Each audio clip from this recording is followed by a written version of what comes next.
So this is the Establishing a People-Centered Access to Justice Research Agenda session. If that's not the session you thought you were in, I hope you'll stay still. I didn't want to give too much context for this session, but I did want to point out a couple of places where this has come up. One is in the 2019 Justice for All report, which was in fact only 3 years ago, although seems like a lifetime in COVID years. The report itself suggested that we develop a shared research agenda to increase the availability of data, to measure progress, strengthen evidence of what works, tailor this evidence to different country contexts, and communicate data and evidence to policymakers. And Mike is in the room with us today. She's a lead drafter of that document, and so hopefully we'll remember. And then just yesterday at the ministerial meeting of the Justice Action Coalition, participants appealed for countries to come to the SDG Summit in September with data and evidence to demonstrate their contribution to closing the justice gap, including both data on justice needs as well as data on what works. So we're going to have a conversation here today. That's the format, and then we'll leave plenty of time for questions as well. I'm going to briefly introduce the panel to you, and then we'll kick things off with a question. To my immediate left is Dr. Rebecca Sandefur, who's professor at Arizona State University and faculty fellow at the American Bar Foundation. To her left is Adrian Giovanni, who's a senior program specialist with the International Development Research Center, or the IDRC, in Canada. To Adrian's left is Dr. Annette Mbogoh, who is a researcher and executive director of Kituo Cha Sharia in Kenya. And to her left is Alejandro Ponce, who is the chief research officer at the World Justice Project. So I wanted to kick things off with a question to help kind of ground the conversation today and the focus of the panel. And that's going to come in the way of a three-part question that gets at what I think are the three critical elements of this working session. First, why do we need an access to justice research agenda? Second, why does it matter that the agenda is shared? And third, what would it mean for it to be person-centered? So, Becky, I'll kick that question to you. Okay, so why do we need an agenda? Well, if you want to do anything or go anywhere, you need a plan. And that's what an agenda is. It's a set of steps you're going to take towards a goal. And so in order to get to that goal, you need that set of steps. Why does it need to be shared? Because obviously access to justice isn't a bunch of researchers counting things up and showing that they do or don't exist, right? It's an actual substantive outcome in the lives of real people. And understanding what that looks like is something that requires multiple perspectives. So not just a research-based perspective, but a practice-based perspective. And also understanding what policies are possible in really existing places at actual moments in history. So in that sense, it has to be shared so we can all agree on where we're going and think about the possible steps that we might take to get there. And what it would mean what it would mean for that agenda to be people-centered would be what we were interested in was the actual outcomes and experiences of actual people. So not the functioning of formal justice systems or the health of legal professions or how we fund service providers necessarily, but what kinds of results or experiences do ordinary people actually have?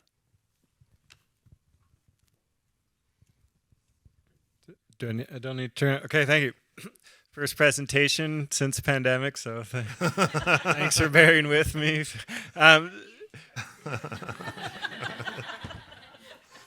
Well done. So my answer to that first is I don't think it's one agenda we're thinking about. I think we're thinking about multiple agendas because justice is not one thing we're going to just put neatly into our pocket. And I say that because sometimes we come to these wonderful events, and again, it's wonderful to see everyone in person after so long and so many friendly and familiar faces. Think of health, think of agriculture, think of climate change. I sit in an organization where those are the sectors that really get the attention internationally, and also we're a microcosm. There's not just one health agenda, and we're all public health experts now because of the pandemic, right? There's many different ways of coming at it, and so I would expect there to be many justice agendas. That being said, why do we want it though? And I was trying to reflect on it. I mean, I'm not a researcher or a data person by training. It's not necessarily how I identify, but I've been, like many of us, for some years now, trying to find ways to support people to improve justice around the world. That's why we want it, because that will support it. I refer to Professor Sandefur's comments about how you need a plan, you need it to do it together, and that's why. And we also want it to be taken seriously, because all the other sectors that had their SDGs or the Millennium Development Goals, who have been thinking about this collectively in a shared way for a generation or more, they have data. They can show what works better or not. We're getting there. We're just starting. And so if you want to be taken seriously, you want to be able to make your case to whoever your audience is, including people facing justice problems most urgently. It helps to know over time what you're doing and to document that, and that's what the research agenda would do. And it gives you a plan to go from where you are to the next stage. And we want to do what we can do more effectively, whatever that means. And so that's now just sort of repeating the other two reasons. Why shared? None of us can do this alone, and we don't want to duplicate, but you don't also want to be in isolation. And what would it mean to be people-centered? I mean, I think that's what would bring together multiple agendas that I started by talking about. Start with the problems people are facing and then go from there. I won't say more than that, because that's just to echo Becky's comment. Thanks. Good evening, everyone. So I think for me, the reason why we would need to have a research agenda is because access to justice in itself is a systemic issue. And to understand the systemic nature of access to justice, then there's definitely need to have a research agenda so that we can know how to tackle the problem of access to justice. And I think in terms of why it should be shared because we all have different strengths, and I think the need for collaboration is particularly critical, even when it comes to putting in place a research agenda. I think people-driven research agenda would be one where the research agenda is in itself is conceptualized by the very people whom that research is supposed to benefit, and not just conceptualized, but also carrying out that research in itself is done by the people and for the people, so that the outcomes are really beneficial for those whom we would want to affect and would want to benefit from it. So I think for me, those would be the responses I would give to that particular question. Well, thank you just for being here. Good afternoon. I mean, I think that as my fellow panelists have answered, I think that we need a plan if we want to make progress. But I think that I share this vision that Adrian was commenting just on. It's not simply that we are all going to be together to try to come up with this understanding and then we're going to make progress.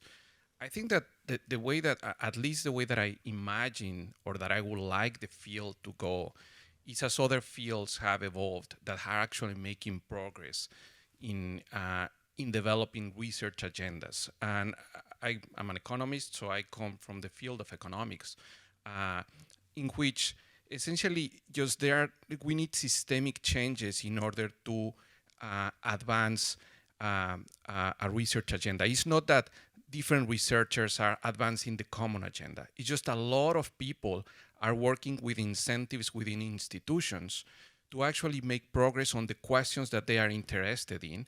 So on the supply side, we see research departments within organizations, universities, even research departments within companies, making progress at different levels on different research questions. So we have big universities perhaps making progress on some of the big questions, but also we see a lot of students, a lot of researchers, a lot of think tanks, a lot of NGOs making progress to answer more contextualized, localized questions that are more relevant actually just to the field.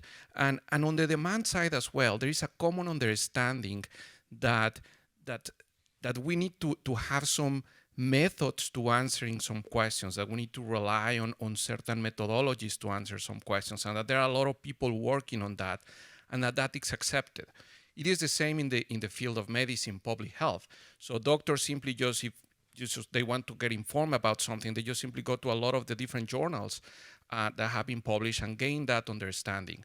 So I think that is what we should aspire as a community, just on building that infrastructure, those incentives, those coordinations, those institutions, if you want, to eventually creating the ecosystem that generates that research. It's not simply about coming up with a shared agenda, but it's generating that ecosystem that by itself is going to generate incentives and the research agenda to actually make progress, and on both sides, on the supply side generating that knowledge, but also on the demand side of using that knowledge to advancing access to justice. Great. Thanks, Alejandro. Those were all fantastic insights and some themes that we'll dig a little bit deeper into. Before we get too far into thinking about kind of what would a research agenda look like and how might we understand some of the challenges, I wanted to stick at the sort of 10,000-foot view for a minute, and Becky, ask you to share a little bit about why you think this is an opportune moment to engage in this activity or have this conversation, and then also why it's important that this conversation is global. We're in a global forum. We have opportunities to engage in this dialogue in that way here, but why is that important? So I think why now? If you think about 15 or 20 years ago, there was very little people-centered access to justice understanding being produced anywhere in the world.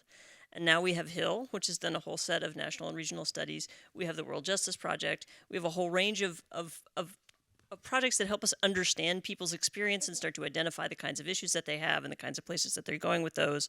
We have IRDC that's doing sort of work, not only like what's wrong with you, but how can we fix it? So all kinds of knowledge that we didn't have for such a long time and so much energy around that. That's what to me makes this feel like the right moment to begin this kind of work. The reason it has to be global is twofold. So if you're in, I'll just talk about my jurisdiction because I can harsh on my own jurisdiction. So Americans are incredibly parochial. We have the best healthcare system in the world and the best justice system in the world, and you name it, it's the best one. And so we're kind of unwilling to learn from other places about the ways they do things very differently. So there's the opportunity for sort of cross-national, cross-regional learning about how to do things in different kinds of ways. But I also think that it's not just about comparative data, it's about engaging, eventually the world will actually be global. Like eventually national jurisdictions are going to matter in different ways than they do now. And so if we're thinking about people-centered solutions, those are going to be across lines that right now we organize legal systems by. So developing the relationships and the understanding that allow that to develop as our world develops, I think is really critical to moving in a direction that I would call progress. Great, thanks. Adrian, I want to ask you a similar question, which is why now? IDRC has chosen to make some pretty significant investments, particularly in research on legal empowerment and access to justice in the Global South. What motivated that, and why is this a moment of opportunity? Sure, great. I mean, one thing, for those of you who don't know us, and I often assume people don't, IDRC is part of Canada's development assistance, and we're kind of specialized side. We focus on supporting research and evidence and knowledge and solutions in the Global South. So why focus on the Global South? That's what we're there for. Why focusing on research? Again, that's why we're there for. Why on access to justice, people-centered justice, legal empowerment? It's a few reasons. One is persistence. Keep making the case. But what has helped us in the last number of years, and this is where you begin to see snowballs or virtual circles, is we went through a strategy refresh a couple of years ago. Many organizations do. For the first time, we could point to some of the global justice data that previously didn't exist, like Justice for All from 2019. These are these figures: 5.1 billion people don't have access to or have legal problems. 4.5 are excluded from the opportunities of justice provide. So we could point to clear needs out there in the world as a development challenge. We could point to some of the links from the OECD's white paper that there's a huge sap on GDP nationally when you don't have access to justice, like 2 to 3%. And then we could point to a whole need for some questions, very hard questions that need answering. Why do we focus on sort of legal empowerment, access to justice, people-centered? That has to do also with how you frame the issues. I sit in a group that's called Democratic and Inclusive Governance. If you look out in the world right now, huge challenges to democratic systems, to human rights, to systems of public accountability, shrinking civic spaces. I'm just giving mottos now. We think that a lot of these justice solutions are some of the more effective ways to push back on some of the backsliding we've seen. I can talk more about that later. So that's one side. Another side is we actually think that you need a lot more data for pushing a lot of large development outcomes, especially governance and democratic governance outcomes. And so it was a kind of nice confluence. And now that's the beauty. And this is about being taken seriously. Point to some serious figures to the right audience, and then you're able to push forward. And we'll see in the coming years where it takes us. It's a bet at this stage. Thanks. Great. And Annette, you're kind of a unicorn. You're both a researcher and executive director of an incredibly impactful legal empowerment and legal assistance organization in Kenya. To what extent have more localized programs and policy advocacy in Africa been informed by research? And also, what are your experiences sort of developing inclusive and participatory research efforts on the ground? Thank you very much. So I would say that for quite a number of years, research has not been used as a tool in Africa, and it's now increasingly being taken up as a tool to inform policy advocacy. And what we have seen is that governments are demanding more than just people shouting on the streets for you to really push a certain agenda. And so in that, then there's been really a move within, for instance, within the civil society space, to kind of do more research, and so using this research to push certain agenda within government and also within the spaces that we work in. And so I think, and even government now is requiring more in terms of evidence for them really to get what it is that we are saying. So we are seeing really an increase in how research is being used within the continent.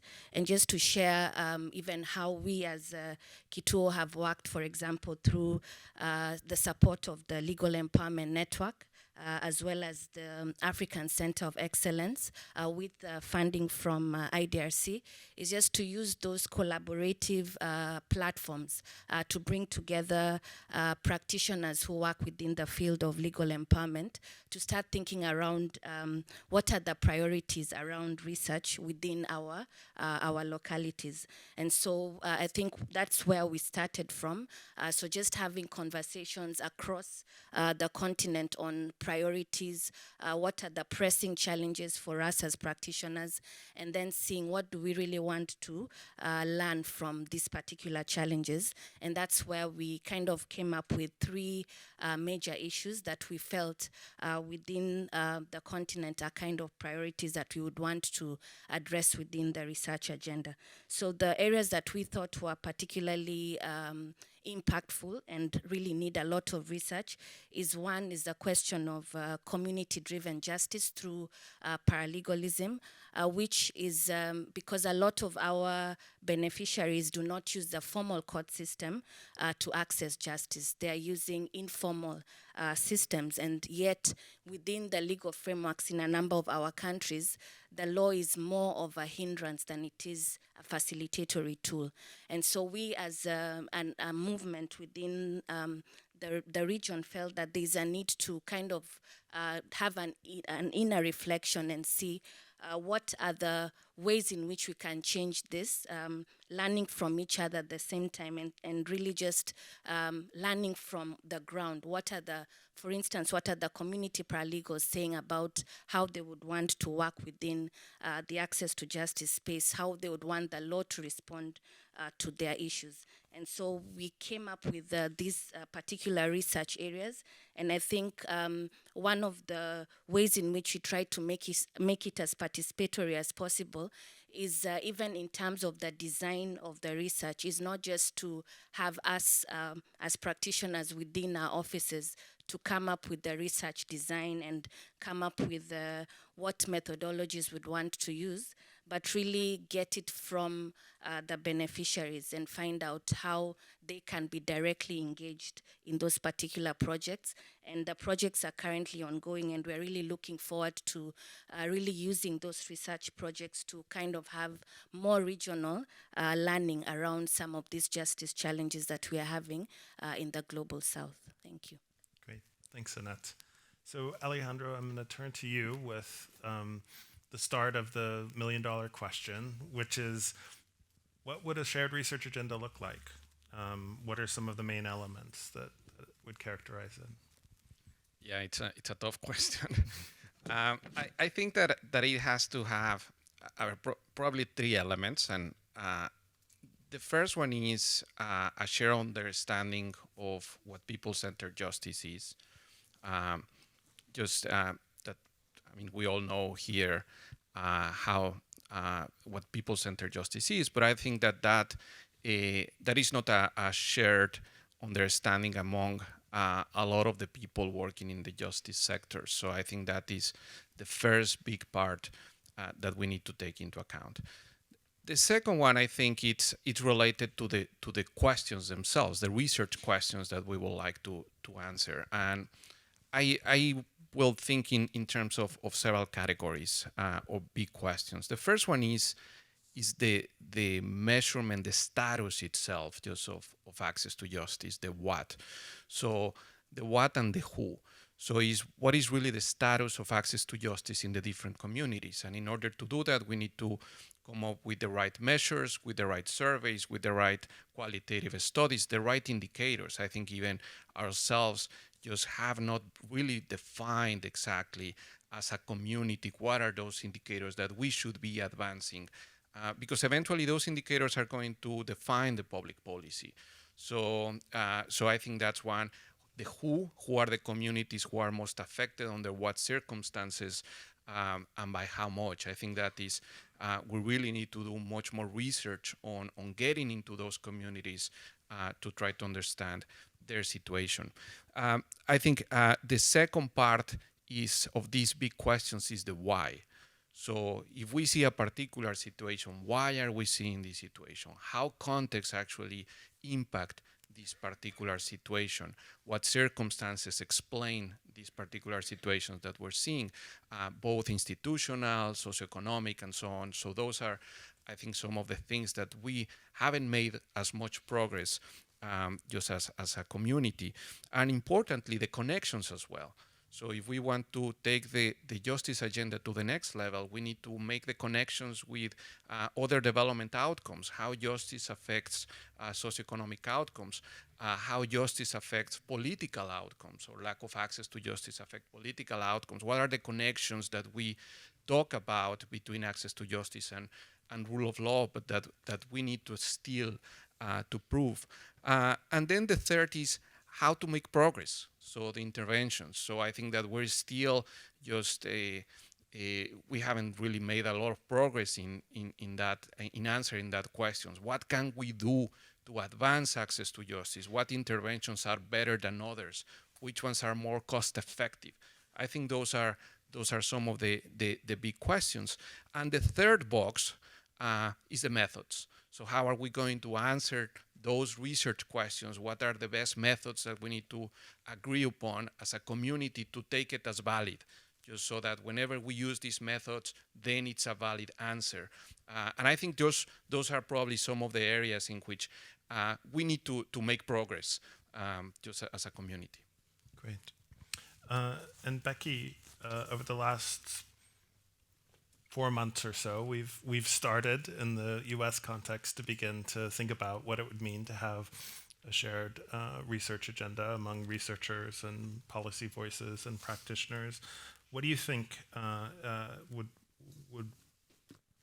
would it look like for you? Well, I agree with everything that Alejandro said. I might put his context point a little bit differently. So if you think about the resources we have available to understand everything, we're not going to be able to answer every question we want to know in every context for every population.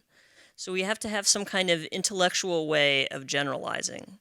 So I think that shared agenda would include some kind of understanding of how, for example, something that works in rural Australia might also work with indigenous populations in the rural US and with other kinds of groups in other kinds of big open spaces, right? So the ideas or the concepts that would let us sort of scope out how we can learn from one study, context, program to other kinds of similar studies, contexts, and programs, both because that's a way of learning how this stuff works, right? If you know what those dimensions are, you've made an intellectual discovery, but also because it's much more efficient than trying to study everything everywhere every time that you do it. So I think it would have that. And the other thing it would have is it would grow out of a sustained conversation between the different stakeholders in justice, right? So it has to, and that's important for two reasons. One goes back to why the agenda has to be shared. So we all need to be going to sort of the same place or the same places, and we all need to know a little bit to give each other our input about how to get there. But also, this is a huge problem, and our sustained engagement with it will only happen if we have commitments to other people that hold us in the game, and that's part of what that shared aspect does, right? It makes us partners in doing something over a long period of time, and this is something that's going to take a long time to do. So, Great. And Adrian, you'd suggested earlier that there might be multiple agendas, and that's fair. Are there themes that you think might bring those agendas together, or sort of guide us in our direction? Yeah, definitely. And we've, in the last year, incubated or helped support starting of the Legal Empowerment Learning Agenda, which Namati's been leading with the Legal Empowerment Network. And that has many of the elements that have been described. And Marlon's in the audience, he can tell you more about that. And as Annette mentioned, part of their work with Kitu Cheshire is part of that. And I mean, the first part was to define what are the main questions that the sector and the community of practice are struggling with or confronting, and a lot of them were more on questions of how are you building collective action or citizen power to claim rights because people are excluded. These large structural questions, and then how do you go from those problems to more systems level change, which is another way of saying a kind of higher scale change. And also, how are you pushing back or engaging with governments in context of poor accountability? So some of these questions were set, and that was through a kind of multi-year process of, and it was, again, led by Namati, reaching out and doing annual surveys of their members of their network, of speaking to experts, of really identifying the gaps. And from there, what we've been able to help do then is to try to get some of the support in. And so it's what I would say the elements is that it's a very dynamic process. So right now it's about, say, 12 case studies across 8 projects or so in sub-Saharan Africa and Southeast Asia, all working together in parallel. And really we made a bet on working with the groups that are frontline, who are really helping communities. And what they all share is it's somehow people-centered approaches, it's community-based, it's people supporting other people to claim their rights, and then to see what kind of answers can we get. And so some of it is just taking a few years, having the time and the resources to document, to capture what are the lessons you're learning. That's just getting more data, evidence. It's highly qualitative, it's participatory, it's action-oriented. So the people who facing the problems often also participate. That's one model of doing it. It's slightly different than having shared indicators. But that's one, and because so one is have people having time resources to do research around some common questions. And then there's organizations, wonderful like Kitu Cheshire, who are playing the regional hub, who are convening other groups who aren't necessarily doing research so there's a shared learning and it's ongoing feedback loops, and really grounding these questions in a regional level. West Africa, Southeast Asia, and so it goes. And so the learning is constantly, and that's about being better organized and learning from one another as you go. But then it's about having some resources in place, and this is by Namati's role within all this, is to do the synthesis across something comparative. It's not perfectly comparative, doesn't meet econometric standards. But what it will do then is have some lessons to come and then engage with a larger set of stakeholders. There's more to that story, but I think the important point, and it was made in the last session quite well, it's not just about data, it's about having the change process. And your example of criminal justice reform in the US captured it, but it's about replicating that in different countries. You can also then run it around SDG 16 and getting good quantitative data. That's things we try to do also. I'll pause there now for the sake of time. Great. Annette, through your collaboration work with the African Center on Excellence and other coordination, you've actually made some ground on kind of defining what a shared agenda would look like for organizations working in Africa. Can you talk a little bit about that process and also anything that you would add to the other comments about what you think would be the right ingredients for a shared agenda? Yeah, so I think a lot has been said, but just like from our experience has been to find also shared research priorities.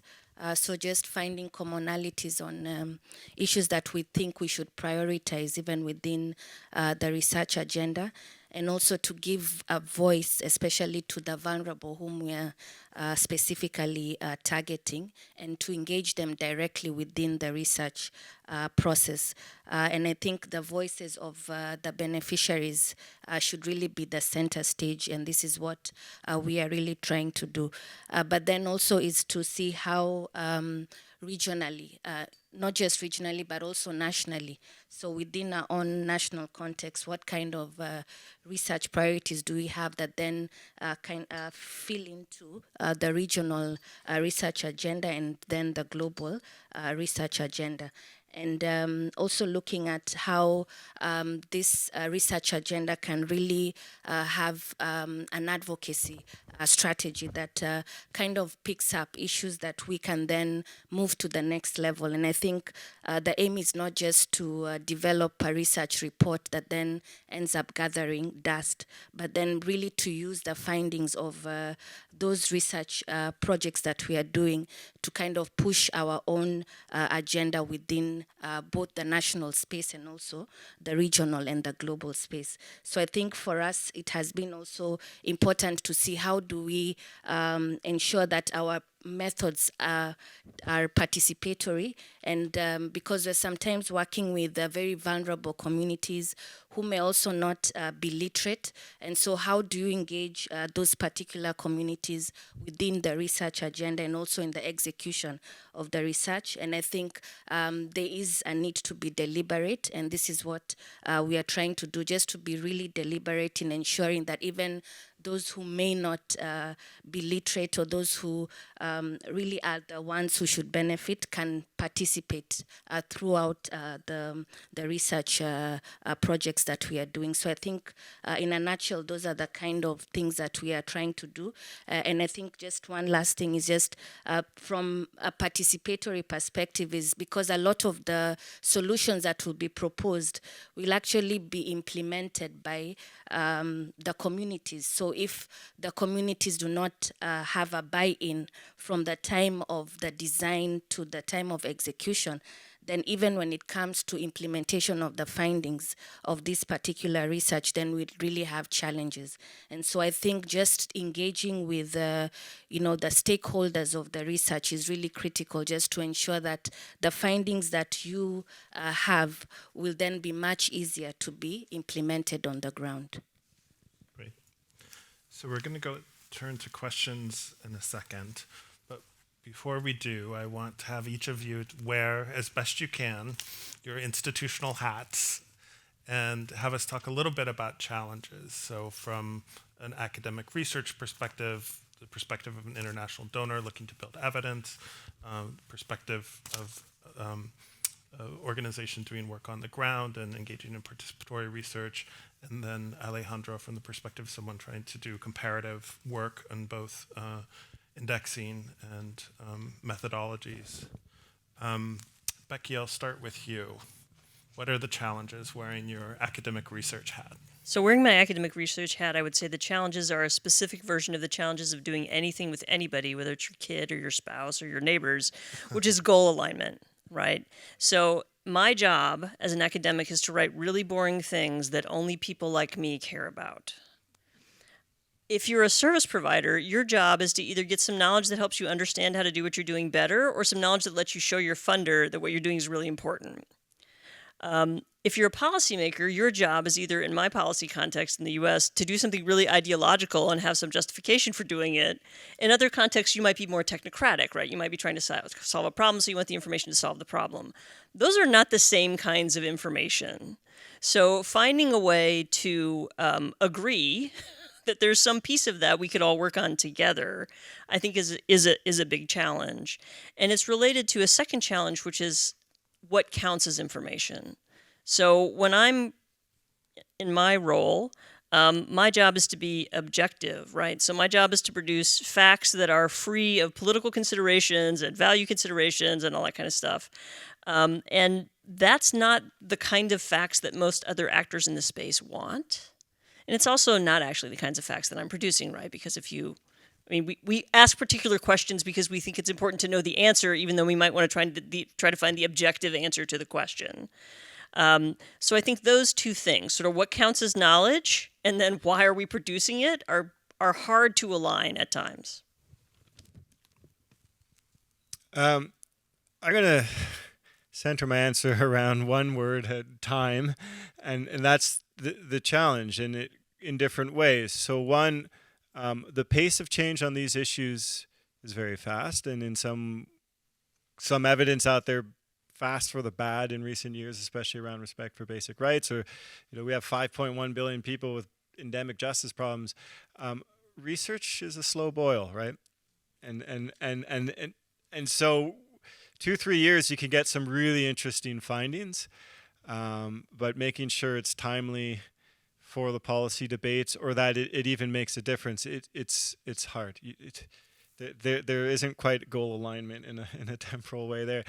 The others, we have these interesting findings because as a funder, we periodically do external evaluations of our work, and we'll find on governance and tough justice issues that consortium of different organizations, frontline civil society organizations with universities seem to be the more effective model. One, because people who are frontline, if they're actually leading the process, it tends to be more policy relevant and in the face of decision makers for the different reasons, because they have different audiences more naturally. So, but so many organizations are already overstretched. They don't have the time to run a research project, write things down, and because they're not capturing that alone, it's putting out fires from one to the next. And so how do you build processes where you give people that space and the resources?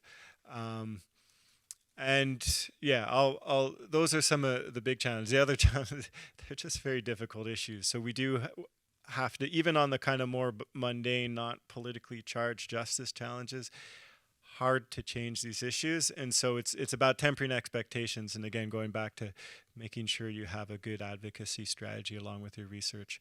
That's less about time, but in the interest of time, I'll hand it over. I would say for me is from a practitioner's perspectives is sometimes is legitimizing our research, because when research is done by civil society organizations, at times government may dismiss certain kind of research reports. So how do you then bridge the gap, especially and conduct research with whether it is with academia or really put forward a strong research report that is not dismissed by policymakers. And I think also research in itself is a very technical thing. And sometimes even roping in academics may be good, but also not that good, in the sense that our ideas and our perceptions may not be the same. So how identifying academics who have the same thought process as practitioners is not very easy, and there are not so many in the field. So I think just how do you then also build capacity of practitioners, for example, to be able to carry out research, whether it's collaboratively or alone within their own spaces, and that in itself then being a way that whatever outcome they come up with is legitimized even within the government space.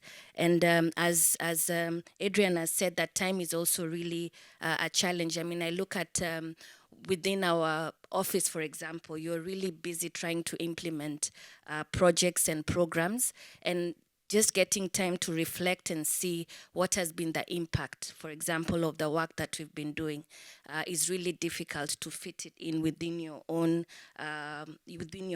work, day-to-day work.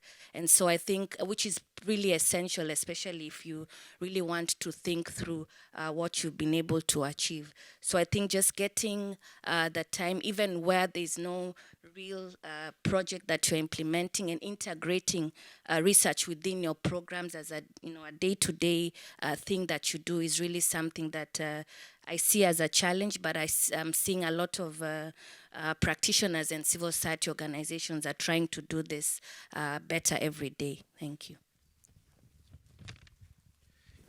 Yeah, as a global organization attempting to collect information, there are globally, there are several challenges. I think the very first one is one that we all have encountered, which is the idea still of people-centered justice is still one that not a lot of people still get. So sometimes when you start talking about surveys and a user perspective and so on, still is difficult to communicate sometimes this idea. I think probably one of the most important challenges is that people indeed use this information. And I think, I would like to echo what Annette and Adrian was saying. I think the process of generating research and getting all the different stakeholders from the outset is a very important one. So just simply generating the research with the expectation that somebody else is going to use it or try to have someone use it is probably not the way to go. So then thinking about how to build those partnerships and to build them on a massive scale, not on one-on-one like tailored and so on, that is actually very time consuming. That's a huge challenge for the community. I think there are some progress. I think the fact that we have a new indicator on civil justice and that some countries are going to start collecting this information is at least going to give us some entry points on the status of some of these, at least to open the conversation of using data to start thinking more broadly about these problems and so on. But still, there is a long way to go. I think the issue of impact, I think usually when we present information, just the typical questions are why and what do I do about it? And I think that's challenging because just as a global organization, you know that you need to adapt in order to come up with solutions. You need to adapt to the particular situation of the country, but also we want to learn or to know as a community some of the things that have worked in other settings. And I think that's also something that we need to make progress and really just trying to understand what works in what context and why. Great. All right, so we've managed to get through the bulk of our questions and have a full 40 minutes or so for questions from you. I think we're going to get organized. I believe there's someone from WJP here to help with the mic. Is that true? Yes. I think do we need to use one of these mics or? Okay. Great. And maybe while we're getting to those questions, Becky, I'll start with you. A question from me is when you think about some of the ways in which we apply research in this context around policy and practice, it becomes very instrumentalized towards very specific goals. But research as a whole is sometimes concerned with its own set of priorities and its own motivations, and sometimes that results in inconvenient truths. Could you talk a little bit about that translational challenge in terms of the work that researchers think that they're doing in the world versus work that maybe we're developing in the context of a very specific kind of set of outcomes? I guess the best way to kind of approach that is by telling a story. So once upon a time, a funder came to me and said, there's something I really want to make happen in the world. It'd be really valuable if you studied it and showed that it was awesome. And so I said, well, I would really like some data because I have to write papers for a living. So I'll do this. And the inconvenient fact was not actually that the idea worked, because the idea worked really well, like way better than I thought it was going to. Like, how amazing is that? It was that the discovery that it worked really well was going to come out at exactly the moment when another idea being pushed by another powerful group of actors in this space, we'll call them lawyers because that's who they were. So this was a non-lawyer solution that was half the cost of lawyers and worked as well or better, that was coming out at exactly the same moment in a jurisdiction when right to counsel was about to pass. And so we had an enormous fight about, were we going to release this on New Year's Eve at 11:59 p.m. so that it wouldn't interfere with this other great rights forwarding thing that was going on, because it was inconvenient for what that space was trying to do at that particular time. And so then if you're a researcher, you have a couple of choices. You can do the thing which I wouldn't do, which is say, well, too bad. Here's my fact. I'm gonna say it because it's true, and I'm gonna say it when I feel like it. Instead, we spent, I'm not kidding, months sort of working out how we were going to get to a space where everyone could be comfortable that these two things were going to happen in the world at about the same time. And that was a lot of work and a certain amount of heartache. But we got there, right? And now that information is out there, and there's also a right to counsel. So I think that it's possible to get there, but there's an enormous amount of friction when you produce things that are not what your partners were hoping you would produce, or at the moment when your partners hoped you would produce them. And so sort of figuring out how to either live through the friction, which is what I've done in these two different partnerships, or create relationships where the friction's like a little easier to manage, where the relationship is longer term. This is something I really think we need to figure out. Thank you. Other questions? So I saw one in the back and then two here. Let's take them at the same time. I think, yeah, that's fine. Yeah.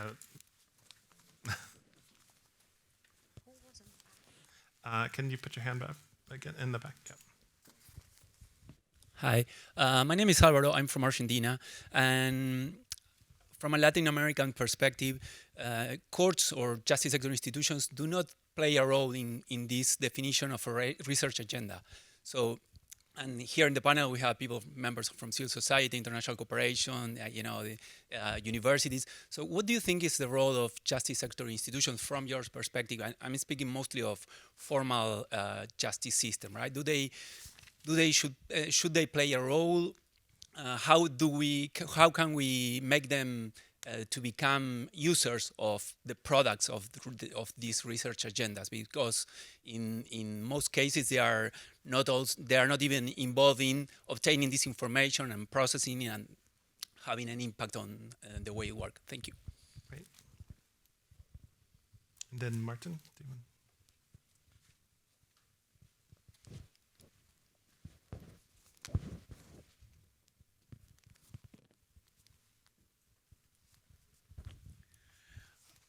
Thanks, Martin Grammatic of Hugh. My question will be, how do you see the clustering of the research agenda? One way to do it is to create a general justice agenda, which is coming from the justice angle. Another way is perhaps to look from a more substance point of view, like family justice, land, and then incorporate other perspectives, which are domain specific. So what would you think will be a better strategy there? Great, thanks, Martin. And then just here. Thank you. Georgi Chkheidze, East West Management Institute. To follow up on the question which was asked first, who does research, whether role of justice providers versus supporters in getting justice as a researchers play in the discussion we have here. Are there any preferences? Who should be the one who leads the research? Are there any reservations of possible conflicts of interest? Because people-centered access to justice entails direct engagement with individuals who should benefit through access to justice. Thank you. Great. Who wants to start? I can try a few answers. On the justice sector institutions, I think the answer is yes. There's definitely a role. Then it's going to depend on when and why and what. And so I think what we're seeing with this movement to people-centered justice, and Alejandro alluded to before, it's still new language and it's still not necessarily accepted in many jurisdictions around the world. Now I get to knock on my jurisdiction where I'm formally a lawyer, which is Ontario, Canada. Paralegals have been formalized for, I think, 15 years. They just had the anniversary, but it's a very circumscribed set of roles. It's nothing like what you see in Kenya or places like Sierra Leone, where they're front line in providing critical justice care. There is huge political resistance, large. And when it gets mentioned, like for certain family law disputes and stuff. And so there is definitely a role, but that fits almost into the larger, it's like a political economy, political policy process about different institutions being ready to shift their roles. It's the example Becky just gave of some court paralegal type program actually being more effective than having a criminal lawyer, which maybe you really, really want, or a civil lawyer. So the role, it's not a research question, or you could throw a lot of research around it, but it's about finding for the types of questions you're trying to ask, how do you have groups come in? And so in some countries, Kenya is a great example where, and in some countries there's a recognition of customary systems of justice. There's courts seem to recognize that many disputes don't come to them, so they want to be relevant and they come in. In other cases, a lot of the research, when you get to a thematic question, and then I'll try to answer Mauriz's question of it, it's actually not the justice ministry that you're looking at. It might be a ministry of urban planning or the municipal government or agriculture or lands, you name it, because they're actually the ones making the decisions and the policies that are causing the large structural injustices and exclusion. And so fix a policy over there, you never hear about the justice system. And so if you're people-centered, you start with the problem and you find out what's the institutional pathway. And it could be any combination of any things. Yes, sometimes the justice sector, sometimes not. And some of the more powerful, it's when actually the municipality decides, let's stop bulldozing people from informal settlements, for example. But maybe a court injunction helps out. That's one example. And then for clustering themes,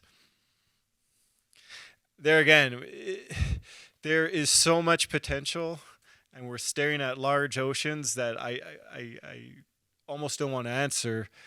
And we've tried it in different ways. Sometimes we've gone in depth thematically, so on urban exclusion, on large land acquisitions and agriculture. In our last round on this legal empowerment learning agenda that I described, we've decided we didn't go specific thematic. We were looking more at these community-based interventions to see what kind of cross-cutting themes. In other cases, we've kind of just seen what do the legal surveys say globally, family disputes, livelihoods, property disputes, and prioritize those to give us a sense. It could go anyway. Your guess is as good as mine. And then throw in a geographical mix if you're trying to be global. Yeah.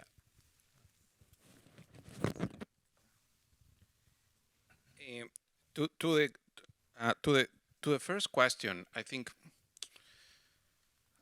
the short answer is yes, and I think the question that we need to ask is then why it's not happening. So, and I think which is trying to understand some of the challenges of this vision, just of like, can we compare this to other fields, for example, public health, economics, and then the justice field, and what are things that are not working in one versus another?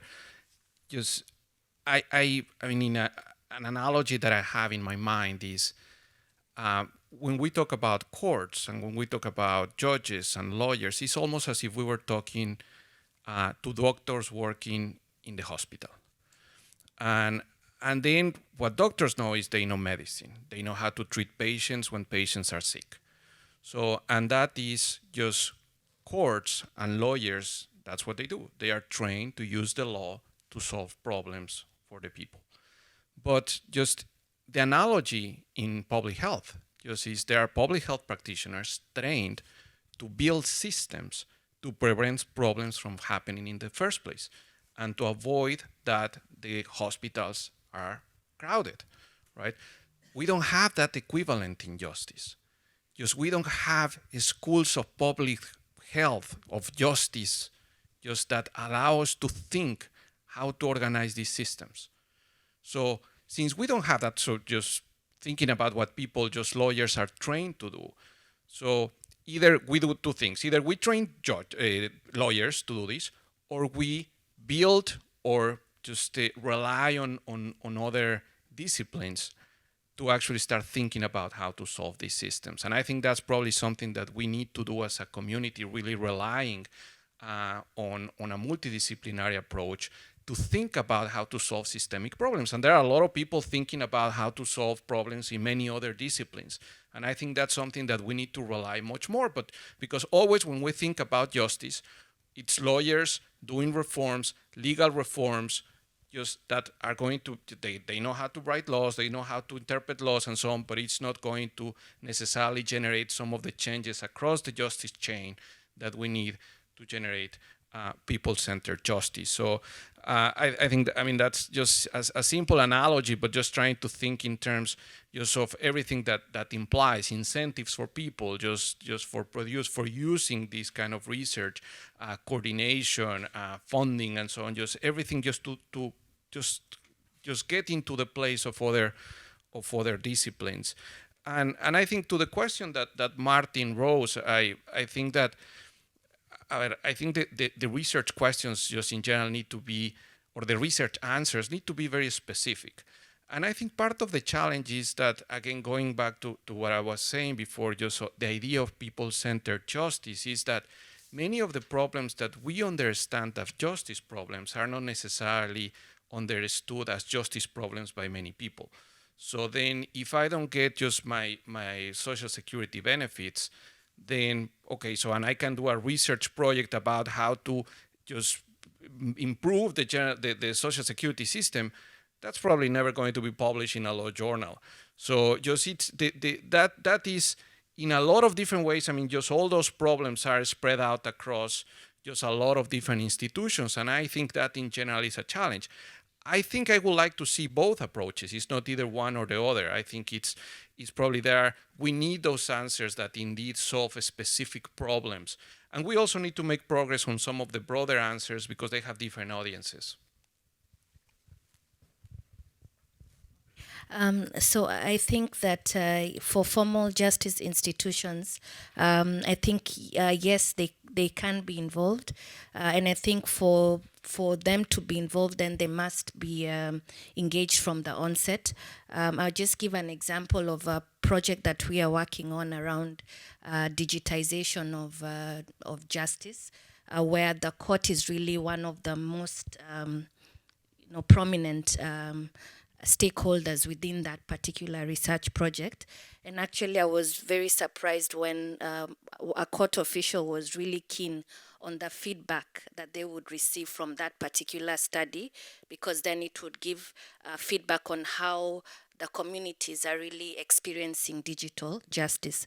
So I think it is possible for formal justice institutions to be involved, and I think the solution would be to start from the point of design, from the inception of the research work, that they are engaged up to the very end. And I think also kind of crafting research questions that really are of interest to those justice institutions, of which most of the times are also of interest to us. On who does the research, I think that's a really interesting point. And I think for me, I would say that a research should be collaborative, so that it's actually our project, or it's our research, our findings, and where there's ownership by everyone, the community itself owning the outcome of the research. I think that's where really we can get the best results from any kind of research work that is done. They may be the person who has commissioned the research, but that shouldn't be the owner of the research. I think the owner of the research should actually be the community for which that project is carried out. Thank you. Becky, anything to add? I agree with everything they've all said. I would just make one observation. So a lot of what we're talking about are partnerships or communities between concrete entities that we could see and imagine knowing each other. But this stuff is taking place across communities of practice of different kinds. And there is some value in having some people who are not involved in that conversation, right? So people who are taking, so if we're talking about lawyers or people who are advocating for particular rights, people who are taking a pure advocacy perspective as part of the conversation, or academics who have exactly no skin in the game, who can say, I studied this thing and it works or it doesn't work, or whatever. I mean, I think those voices are an important part of the broader conversation, or funders that are just about basic science and not about interventions of different kinds, because those kinds of voices will discover ideas or pursue lines of argument that won't emerge out of the sort of instrumental goal-focused conversation. So we want to keep those people around. Great. More questions. We had 3 men, so let's have 3 women. Here, and is there another one? Okay, let's start with these 2. Thank you. I really appreciate all the emphasis on participatory methodologies. I myself work with a child rights and protection organization, and we do a lot of participatory research with children in terms of designing questions, interpreting, results, and actually owning, the results to be able to try to drive the change in their communities. And it's actually something that we're hoping to do more of in the context of the work in this space as well, in the Justice for Children working group with the Pathfinders. But so one of the things about doing participatory research is also that the insights that you have to some of your blind spots and assumptions.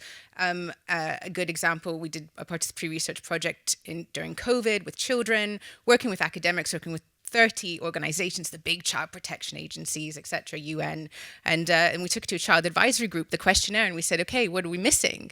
And the children, and we're like, oh, well, actually, can you ask a question about what was good during COVID? And the results that we got asking that for 26,000 children across the world was actually that a lot of, and then when you disaggregated the results by age, we realized, 8 to 12-year-olds were actually really happy that they spent more time with their parents during COVID. And again, if we hadn't had asked children what questions they wanted to know, we wouldn't have had this insight into this part of children's experiences. So my question is based on the trying to, acknowledge the value of participatory methodologies. How do we also do that in the context of the access to justice space, and also around the ethical questions around you're navigating power relationships about what matters to whom, when, and how. And also in a context of access to justice, it's often those very same power relationships that curtail people's problems in terms of claiming their rights or accessing, freedom to expression, etc. So how is it that we can essentially be involving people who may experience vulnerabilities in the justice system to be involved in participatory research about the justice system, to generate results that they can use to support their own empowerment in the justice system that we can all share, but how to also do that in a way that's mindful of the power ethics and also does not do harm. Thank you. Great. Micah, did you have another question? No. Okay. Shall we take that one? That was several questions, so we can probably start there. Annette, do you want to start? I think I wouldn't say that there's one size that fits all for, how you would involve, the beneficiaries and how you would navigate power relationships. But I think as from the point of a researcher would be also to understand, really to understand the environment within which you're conducting the research, so that you really know who wields the power, how that power is wielded, and how the communities, for example, are already engaging with those power dynamics. I think even I think also trying to really also involve communities from the beginning. For example, when we were designing our research project around paralegalism, we had conversations with the paralegals themselves just to get their own understanding of what the situation is like. And from there, that's when we kind of developed the questions for them to then give further input on the questions, which then would form the basis of the actual project. So I think really consulting with the research beneficiaries throughout the process would really be helpful to kind of ensure that you're integrating their views and also integrating their perspectives within the project, and ensuring that even you as a researcher yourself do not really make your own interpretations of the problem, but kind of make them from the perspective of the beneficiaries or what the ground is actually telling you. Yeah. Adrian? Maybe if you comment, I mean, participatory, we fund quite a bit of it, a participatory action research project, and part of the reason because it gets you that hyper-contextualized type of findings that was talked about. I think it was the VP from Microsoft before. You really get rich context, you get people's perspectives, and it can have an empowering effect in a research process. Very concrete example, Center for Community Justice and Development in South Africa. We helped fund some pretty technical work on cost benefit of justice services. They went to a community advice office where they didn't have too much tech literacy. All their files were on paper, and that research process, by making them a bit more participatory, the team of paralegals reported back what a great bonus it was, and no one thought about that in planning the research. So they're these little gems, and so that's great. It's 100% true though on the flip side that by building the research process around existing struggles, tensions, power imbalances, you could be exposing people to harm. And so I think the part of the answer, and these are very quick answers, is one is if it's embedded and built around existing advocacy processes or efforts, you tend to find organizations who know how to navigate those risks. They're politically smart. And so some of it's even, and now I'm speaking from a funder, who do we go to? Well, we tend to find people who do this work well. And so they know they have a good risk meter. But we also bring in ethical protocols, security protocols. We ask groups to think about it, be intentional. And worst things worth, no research project's worth putting people in the face of harm. Ethical standards can be a very Western, Northern notion, or different notions of what's exposure to harm or trauma or not doesn't necessarily translate from one culture to another. So we also think about it. We have our own internal ethical review board to guide us. Within our institution, we tend to rely more on universities or other boards within countries who can provide that more. But when it comes to research with children and those ethical risks, that to me actually has always struck me as some of the most difficult. We don't tend to, it's not an area we tend to specialize. Probably have to bring in the parents. Chapeau if you were able to do it across so many children. It'd be great to hear your experiences actually. Yeah. Okay. Other questions? So there are 5, and I think that's all we'll have time for. And if folks could be diligent in trying to make them pithy. So we have 1, 2, 3, 4, and 5, and then we'll wrap up. Great. Hello, this is Vino from the Philippines. I just want to take the people participation discussion further. So when it comes to creating this research agenda about people-centered access to justice, I wonder if it is feasible to put people from the grassroots at the center of this process as well, like maybe in the form of needs assessments among vulnerable and marginalized groups. Would that be beneficial to this whole process, given that we are in the context of putting people at the center anyway? Great. That is Thank my you. question. And can you pass it forward to Marit? Just 2 people forward. Thank you. I've just a question to you as agenda setters. We try to be true at Hill to the people-centered justice perspective. So you started with, Matthew, the problems, what works to solve them, and that's related to the outcomes that Rebecca spoke about. So we are trying to follow the healthcare sector in looking at evidence that is around and try to make evidence-based guidelines informed by research on how do you solve neighbor disputes or domestic violence issues. What we encounter is that it's very hard to compare this research because everybody uses different problem definitions.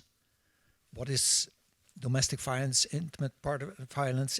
It's all connected but not clear. And outcomes that they evaluate are not comparable. And you talked about comparability.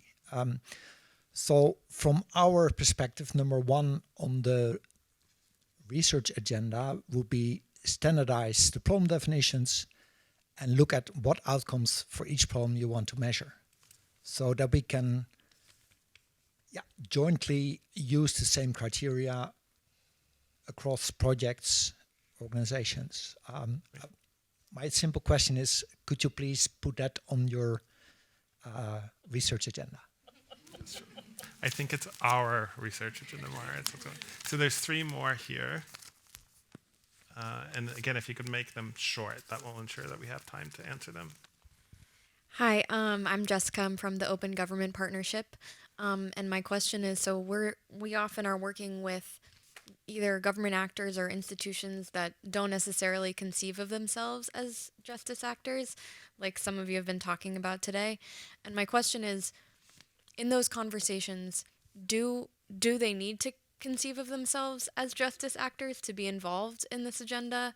And if so, what are the best ways to kind of make sure we're all talking in this, in the same level and not talking past each other and really understanding, what can a social services institution learn from, a different type of public sector institution in this vein of increasing access to service. Great, thank you. And then just over here, yep, pass. Thanks. Thank you. So I'm Carlo. I'm also from the Philippines, and I was just wondering if you have suggestions on how we can craft or use research to fight disinformation, especially in our country that's just flooded with disinformation and misinformation. Great. The last one's up here. Hi, I'm Rebecca Duke from Chemonics International, and as you all were speaking, I was trying to think of how, as we're creating a shared agenda, we can balance the importance of having lots of voices in the room and agreeing on similar indicators, making sure we're defining things the same way, with the reality that we're all dealing with a lack of time, and that when we're trying to deal, especially with collective action movements, they constantly are changing. So how are there certain guardrails, so to speak, that you would recommend for trying to carry out a shared agenda for research that allows for that participation but then doesn't stall us from trying to make sure that we're able to keep this as participatory as possible? Great, thank you. Alejandro, do you want to kick us off? Sure. I think some of the questions, I think people at the grassroots level at the center, I totally agree. I think part of the challenge is what we were discussing before, these political imbalances somehow, who commissions the agenda, who takes the agenda, and it should be whose voices are represented in designing or in trying to answer the agenda. And I think in general that's a challenge, just whether just those communities are represented as well just in the agenda. Is more a political challenge, I think, than anything else. And I think just it's essentially just kind of the same challenge that we have for advocacy, but translated to research.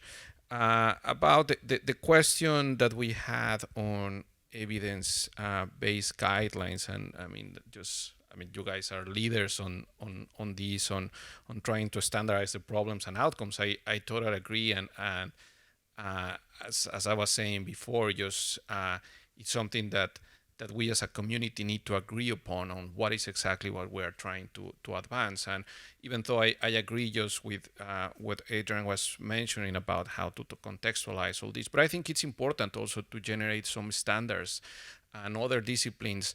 Just when they come to an indicator, a shared goal, they make progress, and I think it's something that can be tracked, and that we as a community can look forward, and there are a lot of examples from different disciplines.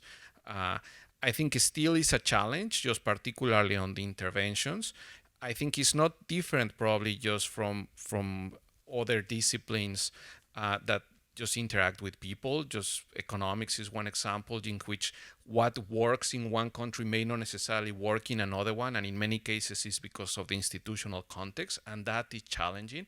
But I think that we need to have more of these answers to try to understand patterns and see what might work in one versus another. I know that we're not going to cover all the world, but I think at least trying to find those patterns is important. I think the other question about conceive ourselves as justice actors, I think this is a very interesting point, just on that we talk about issues, and people tend to put sometimes issues in boxes. And if it's justice, it's the courts. And this is not an issue for me, just it goes an issue to the courts and the judiciary, and that's the box that it belongs to. So it's up to us as a community to really try to mainstream this idea of justice into other disciplines. I think it's because when people listen to what we try to do, is just they get it. It's like, yeah, that makes sense. But it's something that we need to do. It's something that I see Paul in the audience, and I think that's also something that he is always predicating within the World Bank, really trying to mainstream the justice agenda in other disciplines. It's important.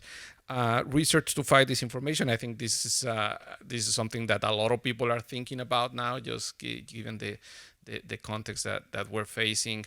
I don't know, just obviously just how connected is with an access to justice agenda, but for sure is one that people are making progress to.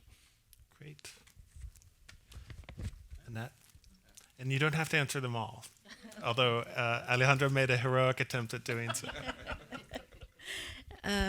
So I think on the issue about justice actors and non-justice actors not viewing themselves as such, I think there's just a need to really broadly understand what justice is and who a justice actor is, not just from the perspective of the government stakeholders, but also from us as well as researchers, just to broadly look at justice as being a cross-cutting and a much wider issue in itself.